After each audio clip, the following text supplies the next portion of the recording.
The rain was coming down hard outside, hitting the window pane with a steady, rhythmic tapping sound. Inside the small apartment, it was cold. The heater had broken down 2 winters ago, and fixing it just wasn't an option anymore. Elora walked through the front door, shaking off her wet umbrella.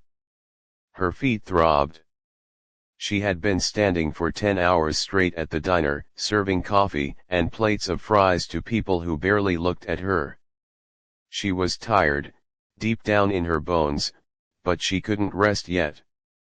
She placed her backpack on the kitchen table and listened. There was a heavy, wheezing cough coming from the bedroom. Elora hurried to the door and peeked inside. Her grandmother was lying in bed, buried under 3 thick blankets. Her breathing was rough, like air struggling through a rusty pipe. Seeing her like this made a tight knot form in Elora's stomach. The doctor had said it was her lungs, and the medicine was expensive. Too expensive? Elora worked double shifts, skipping meals herself to pay for the pills, but it was never enough. The rent was due, the electricity bill was sitting on the counter unpaid, and now the medicine bottle was empty. She walked over to the bed and sat gently on the edge. "I'm back, Gran," she whispered, brushing a few stray gray hairs off her grandmother's forehead. The older woman opened her eyes slowly. They were tired eyes, but they softened when they saw Elora. "Did you eat?" the grandmother asked, her voice barely a whisper. "I had a big meal at work," Elora lied. She smiled to make it look real. "Don't worry about me. You just rest." Her grandmother looked at her for a long moment. She knew Elora was lying. She knew the girl was hungry and tired, sacrificing her youth to keep a roof over their heads. "You play too?" the grandmother asked suddenly. Elora shook her head. "Not tonight, Gran. It's late. I need to figure out how we are going to buy that new medicine." "Play," her grandmother insisted, her voice a bit stronger this time. "It makes the room warmer." "Please." Elora sighed but nodded. She couldn't say no to her. She stood up and walked to the corner of the small living room. There, standing against the peeling wallpaper, was her cello case. It was old and covered in scratches, the zippers sometimes got stuck, but to Elora, it was the most beautiful thing in the world. She had found it 5 years ago in a dusty pawn shop downtown. It was tucked away behind a stack of old guitars, gathering dust. The owner said it was broken, that nobody wanted such a big, old instrument. But Elora had felt something pulling her toward it. She had saved every tip from her waitressing job for 3 months just to buy it. She unzipped the case and lifted the heavy wooden instrument out. It felt solid in her hands, grounding. She sat on a creaky wooden chair, tucking the neck of the cello between her shoulder and her knee. She closed her eyes for a second, blocking out the rain, the cold, and the worry about money. She didn't know how to read sheet music very well. She had never had a teacher. Everything she knew, she learned from watching videos on the library computer or listening to songs on the radio. But when she put the bow to the strings, none of that mattered. The notes that came out weren't perfect, sometimes they were scratchy or uneven. But they were real. She started to play a soft, slow melody. It was a tune she made up in her head one night when she couldn't sleep. It was a sad song, but there was a hope hidden inside it, like a flower growing through a crack in the sidewalk. The deep, warm sound filled the tiny apartment. For a few minutes, the drafty room didn't feel so poor. The peeling paint and the flickering light bulbs seemed to disappear. Elora let her feelings flow into the music, her frustration, her love for her grandmother, and her fear of the future. When she finally stopped playing and opened her eyes, the room was quiet. The rain sounded softer now. She looked up and saw her grandmother sitting up in bed, watching her. "You have a gift, Ilora," the grandmother said softly. Her eyes were shining with tears. "God didn't give you that voice to keep it locked in this room." Ilora carefully put the cello back in the case. "It's just a hobby, Gran. It pays no bills." "Maybe it does," her grandmother said. She pointed a trembling finger toward the small television sitting on the counter. "Turn it on." Ilora walked over and pressed the power button. The TV flickered to life. An energetic commercial was playing. Bright lights, screaming crowds, and a large golden logo appeared on the screen. "Starlight Stage," the announcer shouted. "The biggest talent show in the world. Are you the next superstar? Auditions are next week in the city. $1 million in prizes and a record deal." Ilora scoffed and reached for the remote to turn it off. "Yeah, right. Like I have a chance against those people. They wear fancy dresses and have backup dancers. I play a broken cello in a pajama shirt." "Just listen to me," her grandmother said, her voice serious. "I have seen many things in my life. I know real talent when I hear it. Those people on TV, they have noise. You have a soul. If you play that song, the one you just played, the world will stop to listen. We need the money, Ilora," the grandmother continued, coughing again. "If you win, even a little bit, we could fix the heat. We could get the best doctors. I don't want you doing this for me forever. You deserve a life." Ilora looked at the TV screen, then back at the cello, and finally at her grandmother. The fear was heavy in her chest. The thought of standing on a big stage in front of thousands of people made her want to throw up. She was just a girl from the wrong side of town. What if they laughed? What if the judges were mean? She had heard stories about them, especially the main judge, a millionaire who was known for being cruel. But then she looked at the empty medicine bottle on the nightstand. She thought about the long winter coming and the freezing cold water in the shower. She thought about her grandmother struggling to breathe. Fear was a powerful thing, but love was stronger. "Okay," Ilora whispered. "I'll do it." Her grandmother smiled, a genuine, relieved smile that made the wrinkles around her eyes deepen. "You will make me proud." The next morning, the sun was actually shining for a change. Ilora sat at the kitchen table with a pen in her hand. The application form was printed out on the back of an old flyer because they couldn't afford new paper. Her hands were shaking as she looked at the questions. Name, Ilora Vance. Age, 24. Talent, cello. She stared at the blank line that asked for a brief description of your performance. What could she write? "I play a sad song about being poor." She put the pen down and looked over at the corner where the cello stood. It looked back at her silently. She took a deep breath. She didn't need to write a fancy story. She just needed to be herself. She picked up the pen again and wrote in big, messy letters, "I play a gentle tune that tells the truth." She sealed the envelope and walked out into the morning air. The streets were busy, loud, and indifferent to her existence. But for the first time in a long time, Ilora felt a spark of something else. It wasn't just hope. It was determination. She dropped the letter into the mailbox. It made a heavy thud as it fell to the bottom. There was no turning back now.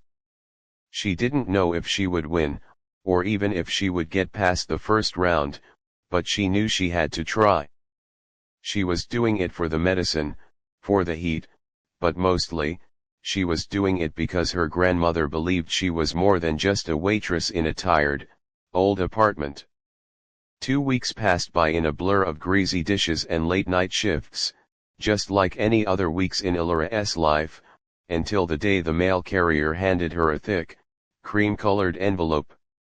Her heart almost stopped beating when she saw the logo in the corner.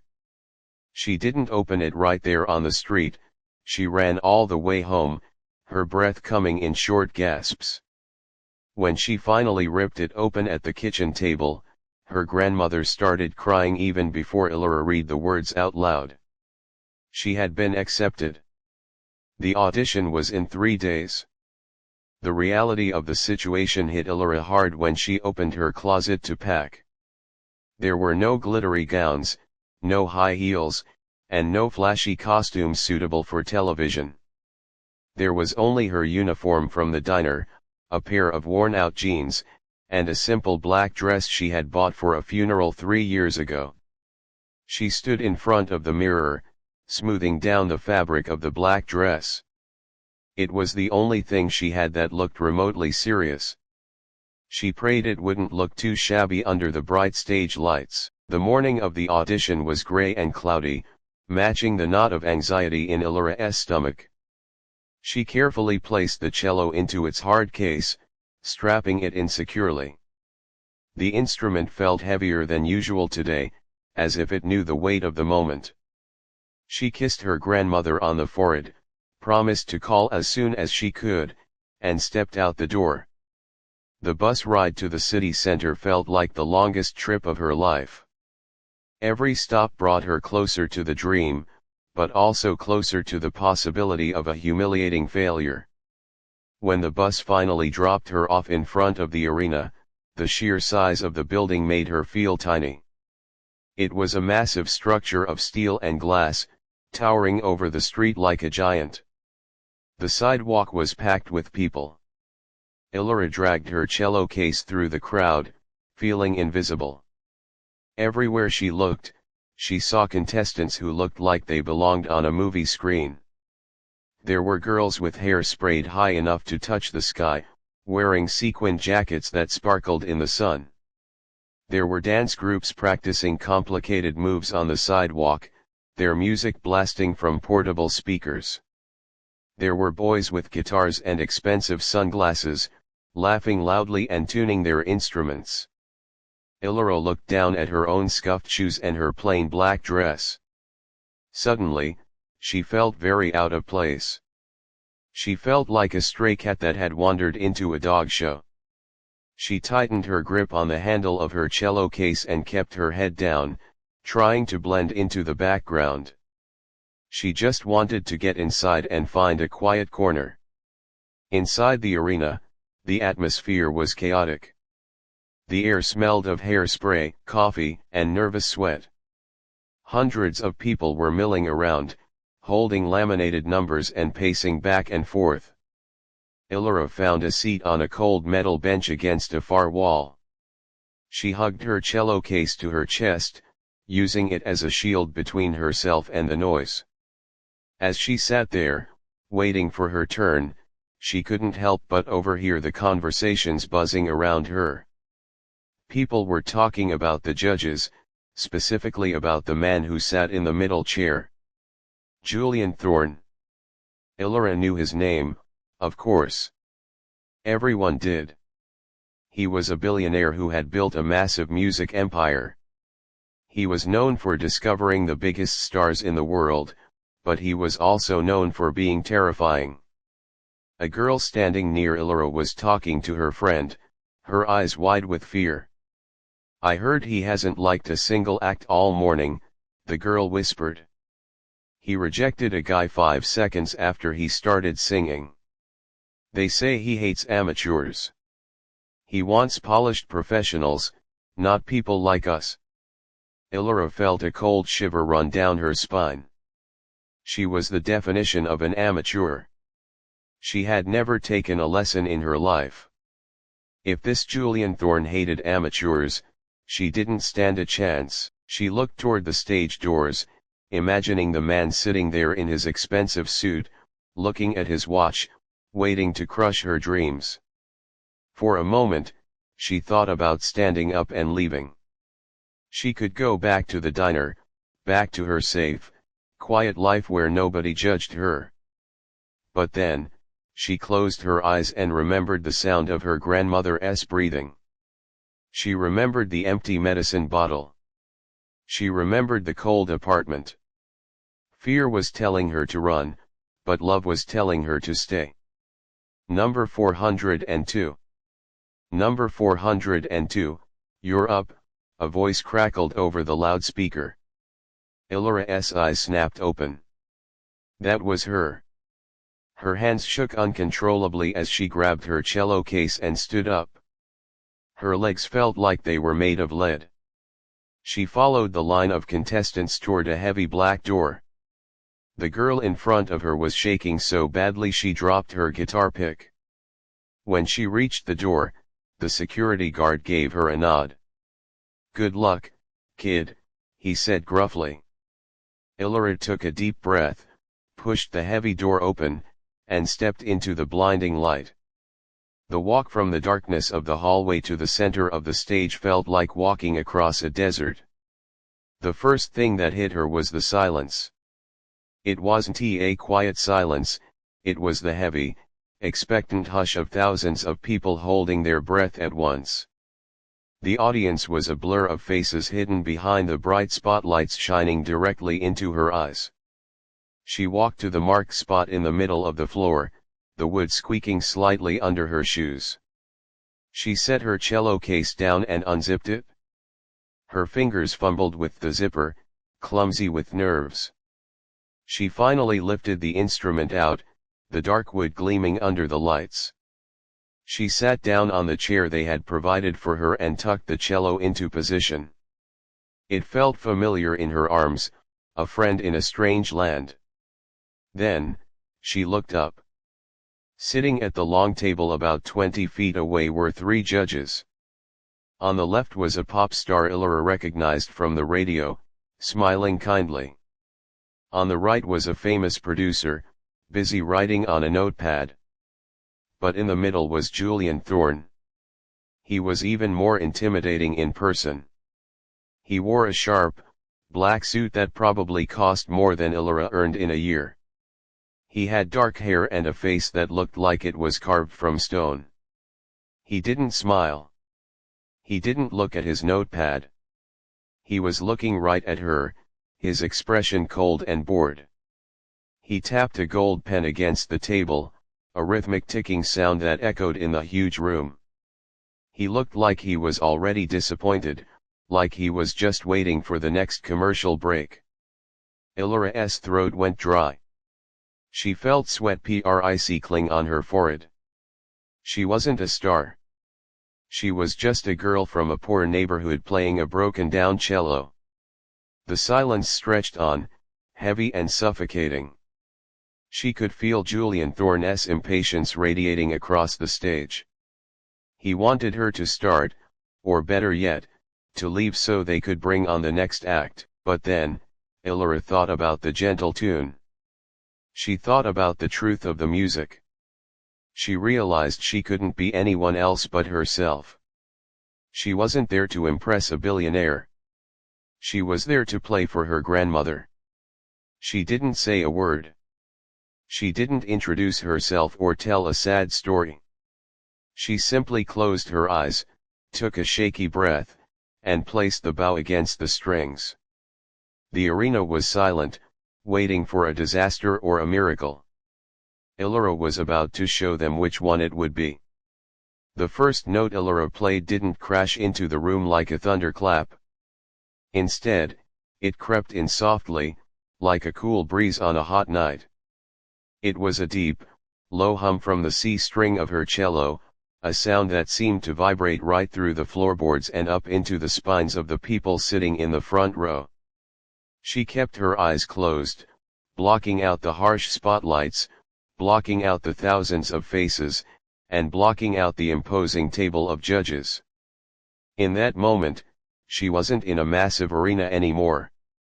She was back in her tiny living room, with the rain tapping against the window, pouring her heart into the only thing that could hold it.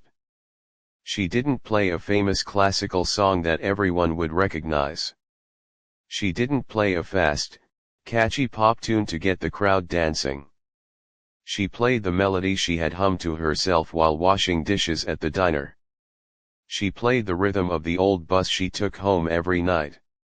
It was a simple tune, but it was heavy with the feeling of being tired, of struggling to pay bills, and of loving someone so much that you would give up everything for them.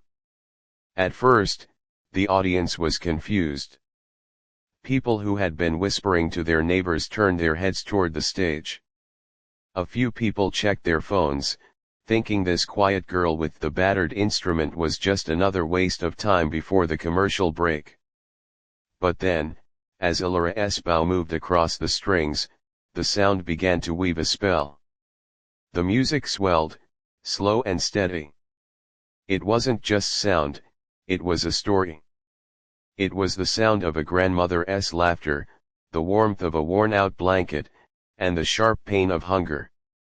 It was so raw and so honest that it felt like she was whispering a secret into the ear of every single person in the room. One by one, the conversations died out. The ushers stopped walking. The dancers backstage stopped stretching. A silence fell over the arena that was different from the nervous silence before. This was a silence of respect. People leaned forward in their seats. You could feel a collective change in the air, like the whole crowd had taken a deep breath at the same time. On the judges' panel, the woman on the left had stopped smiling her polite TV smile. She put down her pen and just listened, her hand resting gently over her heart. The man on the right stopped writing notes entirely. He looked up, his eyebrows raised in genuine surprise. But the biggest change was happening in the center chair. Julian Thorne had been tapping his gold pen against the table, a sign that he was bored and ready to move on. The moment Ilara's bow hit the second measure of the song, his hand froze. He didn't look away. He didn't look at his watch. He didn't check his phone. He leaned forward, resting his elbows on the table, and fixed his gaze directly on the girl in the simple black dress. Julian had heard thousands of singers in his career. He had heard voices that were technically perfect, hitting high notes that could shatter glass. He had seen dancers who could jump higher than seemed humanly possible. But most of the time, he felt like he was watching a product. He was hearing people who were trying to be famous, trying to be stars, trying to be something they weren't. But this girl, she wasn't trying to be a star. She was just trying to speak. He watched the way she held the cello. It wasn't a prop to her, it was an extension of herself. He saw the rough patches on her fingertips, the calluses earned from years of practice in a cold room. He saw the worn wood of the instrument, scratched and dull, yet producing a sound that was richer and warmer than anything he had heard in a decade. As Ilara reached the middle of the song, the melody became a little more complex, a little more pleading. Her left hand moved up the neck of the cello, finding the higher notes. They were clear and ringing, cutting through the air like a bell. She swayed slightly with the music, her face peaceful. She wasn't performing for the crowd or the cameras anymore. She was playing for the empty medicine bottle, for the broken heater, and for the woman lying in a hospital bed miles away. That emotion poured out of the instrument, filling the massive arena until it felt small and intimate. Julian Thorne felt a strange sensation in his chest, one he hadn't felt in a very long time. It was a chill that had nothing to do with the air conditioning. It was the feeling of being truly moved. He realized that this girl, with no money and no training, had something that money couldn't buy. She had soul. She had a voice that didn't need words to tell the truth. He thought about all the polished, auto-tuned artists he worked with, the ones who complained about the wrong brand of water in their dressing rooms. Then he looked at Ilara, who looked like she was grateful just to have a stage to stand on. The song began to slow down. Illyra brought the melody back down to the lower strings, deep and resonant. The notes became softer, lingering in the air like smoke. She was nearing the end of her story. The tension in the room was incredible. Thousands of people were holding their breath, afraid that if they made a sound, the magic would break. The cameras zoomed in on her face, capturing the single tear that traced a path down her cheek. She didn't wipe it away. She let it fall. Julian Thorne didn't take his eyes off her for a second. The cynical mask he usually wore had slipped completely. For the first time in the entire season, he looked awake. He looked like a man who had just found something precious in a pile of junk. He knew, long before she played the final note, that his life and the life of the girl on stage was about to change. Illyra drew the bow one last time, dragging it slowly across the strings, letting the sound fade away into a whisper, and then into nothingness. She held the final pose, her bow still resting on the strings, the vibrations of the cello humming against her chest. For 3 long seconds, the arena was absolutely dead silent. No one moved. No one spoke. It was as if the music had stunned the world into stillness. Illyra slowly opened her eyes, blinking as the harsh lights came back into focus. She saw the blur of the crowd, the shining floor, and the 3 figures at the table. She wondered, for a terrifying moment, if something had gone wrong. Why was it so quiet? She gripped the neck of her cello, her heart pounding against her ribs, waiting for the world to come back to life. Then, it happened. It started as a single clap from the back of the arena, sharp and clear. Then another. Then 10. Suddenly, the silence shattered like glass. The noise didn't just grow, it exploded. 5,000 people rose to their feet at the exact same time. The sound was deafening, a wave of roaring cheers and whistles that crashed over the stage. It was so loud that the floor seemed to vibrate beneath Illyra's feet. Illyra sat frozen on her chair, her hands still gripping the neck of the cello. She couldn't believe what she was hearing. She blinked rapidly, trying to see past the blinding spotlights. The blur of colors in front of her was transforming into a standing ovation. People were crying. Strangers were hugging each other in the rows. The energy in the room had completely flipped from cold judgment to overwhelming warmth. Tears began to stream down Illyra's face, unchecked and hot. She wasn't crying because she was sad, and she wasn't crying because she was happy. It was a release. She had poured every secret, every fear, and every drop of love she had into that song, and the world had accepted it. They hadn't laughed her off the stage. They had listened. They really heard her. On the judges' panel, the woman on the left was already standing, clapping her hands above her head. The man on the right was wiping his eyes with a handkerchief, giving Illyra a thumbs up. But all eyes were on the center seat. Julian Thorne didn't stand up immediately. He didn't clap.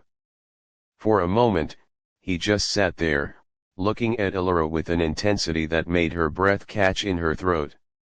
He slowly stood up, buttoning his jacket, and walked to the edge of the long table. The crowd's roar lowered to a hum as everyone leaned in to hear what the billionaire would say. He was known for destroying contestants. Was he going to say it was all a trick? Was he going to say she wasn't good enough? He looked out at the audience, raising a hand to silence them completely. The arena went quiet again. "I have been in this business for 30 years, Julian said. His voice was deep and smooth, amplified by the microphone so it filled the entire hall. I have sold millions of records. I have made people famous. I have heard the best technical singers in the world. And I have to be honest with you. I am bored." The audience gasped, but he held up a hand to stop them. I am bored of perfect. I am bored of auto-tune. I am bored of people who come here and sing like robots, trying to sound like someone else, he continued, his eyes locking onto Ellora's. But you walked out here with a broken instrument and a heart that is bigger than this entire arena. You didn't just play a song. You told the truth. Ellora felt her knees shaking. She gripped the edge of her chair to keep from falling over. I felt that, Julian said, pressing his hand to his own chest. For the first time in a long time, I felt something. You have a gift, Ellora. And a gift like that does not belong in a dusty apartment. It belongs to the world. He turned to the other judges, who were nodding in agreement.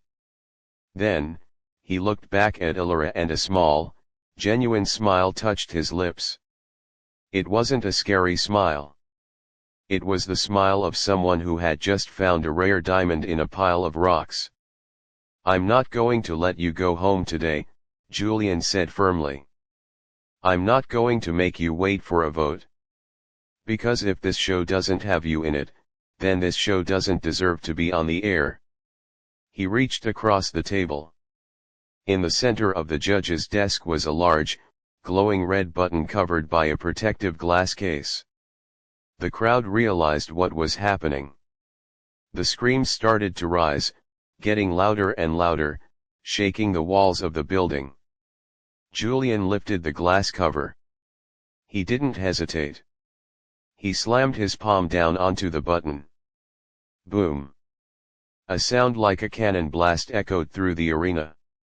Suddenly, gold confetti exploded from the ceiling, raining down on Ellora like a glittering storm.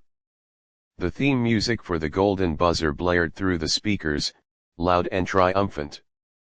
The lights on the stage began to flash in a golden rhythm.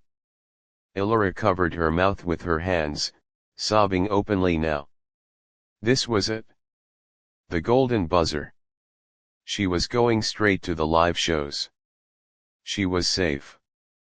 But Julian wasn't done. He walked around the table and stepped onto the stage. He walked right up to Ellora, who was now standing, clutching her cello bow. The crowd went wild, thinking he was just coming over to give her a hug or a high five. He stopped in front of her, looking down at her with serious eyes. You are going to win this competition, Ellora, he said softly, so only she and the front row could hear. But that takes time. And I know. I know about your grandmother. Ellora froze. Her eyes went wide. How did he know she had never told anyone? Julian reached into his jacket pocket and pulled out a sleek, black business card. He took her hand, which was trembling, and placed the card in her palm. I don't help everyone, he whispered, leaning in closer so the microphone wouldn't pick up his words. But when I hear music like that, I have a responsibility to protect it. You focus on the music. Don't worry about the hospital bills. Don't worry about the rent. My assistant will call you tonight. We are moving your grandmother to the best specialist in the city. My company is covering everything. All of it. Ellora couldn't breathe. She stared at him, her mouth open. You don't even know me, she stammered. I know your music, Julian said simply. And that tells me everything I need to know. You just play for me again. Promise me that. I promise, she choked out. He squeezed her shoulder, a firm, reassuring grip, and then turned back to the cheering crowd. He raised his hands in the air, acknowledging the applause, but he kept one hand on Ellora's shoulder, anchoring her there. The confetti was still falling, sticking to her hair and her black dress. The camera zoomed in on her face, capturing the shock, the relief, and the pure joy. In the space of 5 minutes, She had gone from a waitress worrying about electricity to a national sensation with a future that was suddenly full of light. As the music faded out and the host ran onto the stage to wrap up the segment, Ilora stood there in the golden rain. She looked up at the ceiling, then down at the heavy wooden cello that had saved her life. She thought of her grandmother watching at home, hopefully feeling better already, not knowing that her prayers had been answered in the most spectacular way possible. Julian Thorne walked back to his seat, sat down, and looked at the girl on the stage. The cynical, bored millionaire was gone. In his place was a man who had just remembered why he loved music in the first place. He nodded at Ilora, a silent promise between them, and the screen faded to black as the audience continued to scream her name. The video of Julian Thorne hitting the golden buzzer wasn't just popular, it broke the internet. Within 24 hours, the clip had been watched 50 million times. People weren't just watching it for the drama, though. They were watching it because it felt real. Comments poured in from all over the world, people who were struggling with bills, people who were caring for sick parents, and people who just loved the sound of raw emotion. Ilora's phone, usually quiet and mostly used to check the weather, was blowing up with notifications. But for the first few days, she ignored the noise. Her focus was entirely on her grandmother. Julian Thorne was a man of his word. The very next morning, while the internet was still buzzing, a luxury medical transport van arrived outside their small apartment building. Julian had arranged for Ilora's grandmother to be moved to a private specialist clinic. It wasn't a cold, scary hospital either. It was a warm, comfortable place with nurses who smiled and gardens that patients could walk through. The best doctors in the city were already waiting to examine her. When the paperwork was signed, Ilora saw the bill. It was an astronomical number that would have taken her 100 years of working at the diner to pay. But at the bottom, in bold letters, it read, "Paid in full, Thorne Music Group." The weight that had been crushing Ilora's chest for years finally lifted. She sat by her grandmother's bed in the new room, holding her hand. The color was already returning to the older woman's cheeks. She was breathing easier, and the constant pain in her chest was finally being managed. "You did this," her grandmother whispered, squeezing Ilora's hand. "No," Ilora said softly, looking out the window at the city skyline. "The music did this." Life moved very fast after that. Ilora didn't go back to the diner. She didn't have to scrub greasy pans or burn her hands on coffee machines anymore. Julian Thorne had personally taken charge of her career. He didn't just put her on stage, he invited her into his world. He took her to his private recording studio, a place where the biggest stars in history had recorded their albums. At first, Ilora was terrified to walk on the expensive carpet or touch the shiny microphones. She felt like she didn't belong there. But Julian was surprisingly patient. He didn't try to change her into a pop star. He didn't make her wear sparkly dresses or hire backup dancers. "The world loved you because you were you," he told her during one of their first sessions. "Don't try to be fancy. Just be honest." They worked for months. Ilora learned how to properly read music, filling the gaps in her self-taught education. She practiced for hours every day until her fingers bled, just like they used to in the cold apartment, but now she was doing it in a warm studio with hot coffee and food whenever she wanted. They recorded the gentle tune first. They brought in a full orchestra to play with her, but Julian made sure the cello stayed at the front, the heart of the song. When the album was released, it didn't just sell well, it touched people. It wasn't flashy club music. It was music you could cry to, music you could heal to. The album climbed to the top of the charts, staying there for weeks. Illara became a household name, not as a manufactured celebrity, but as a symbol of hope. She proved that you didn't need money or a fancy background to have something valuable to give the world. The journey wasn't without its scary moments. As the final episode of the talent show approached, the pressure was immense. Millions of people were watching. The other contestants were incredibly talented, and Illara still had moments of doubt where she felt like the poor girl from the drafty apartment again. But every time she felt the fear creeping in, she would visit the clinic. Seeing her grandmother sitting up in a chair, laughing and reading a book, was all the motivation she needed. The night of the finale was chaotic. Lights, cameras, screaming fans, and red carpets everywhere. Illara stood backstage in a simple blue dress, designer, but simple. She wasn't wearing heavy makeup or crazy jewelry. She just had her cello. When she walked out onto that stage for the last time, she didn't look at the cameras. She looked at the judges' panel. Julian Thorne sat there, looking proud. She looked out into the audience, and in the front row, right where Julian had reserved a special seat for her, sat her grandmother. She was out of the hospital, wrapped in a warm shawl, smiling so bright it outshone the spotlights. Illara played the gentle tune one last time. It was even more beautiful than the first time. It was stronger now. It wasn't just a song about being sad, it was a song about surviving. When she finished, there wasn't a dry eye in the house. The hosts announced her name as the winner. Confetti fell, just like it did the first time, but this time, Illara didn't freeze. She laughed. She walked over to her grandmother and hugged her right there in the front row.